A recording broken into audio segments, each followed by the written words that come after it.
একটা মজার জিনিস দেখাই তোমাদের। সেটা হলো আমার এই মৌসম্বি গাছটা। দেখো, আমি কয়টা ফল রেখেছি সরস্বতী পুজোর জন্য।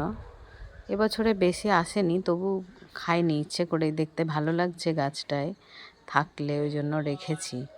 প্লাস সরস্বতী পুজোতে দেবো মা সরস্বতীকে, গাছের লেবু তো ওই জন্য। তো এখন হচ্ছে কমলা লেবু এদিকে বিরাজমান, আর এদিকে হচ্ছে ওনার আবার ফুল চলে এসেছে। কি মজা! দেখো, ফুল এসেছে, কুঁড়ি এসেছে। তো এবছরও কম কুঁড়ি এলো গাছটায়। গাছে একটা স্প্রে লাগবে, ওটা দেওয়ার আর সময় হচ্ছে না।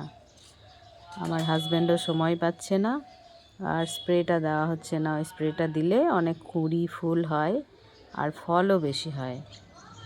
তো এখন আমার গাছে ফল ফুল দুটো একসাথে বিরাজমান। এই যে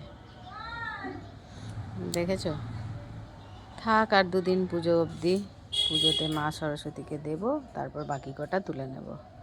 তো তারপর অপেক্ষা করতে হবে আবার নেক্সট ফলের জন্য, এই ফুল থেকে হবে। তো কেমন লাগছে আমার গাছটা দেখে জানাবে অবশ্যই। তো এখন আসি, দেখা হচ্ছে নেক্সট ব্লগে। টাটা।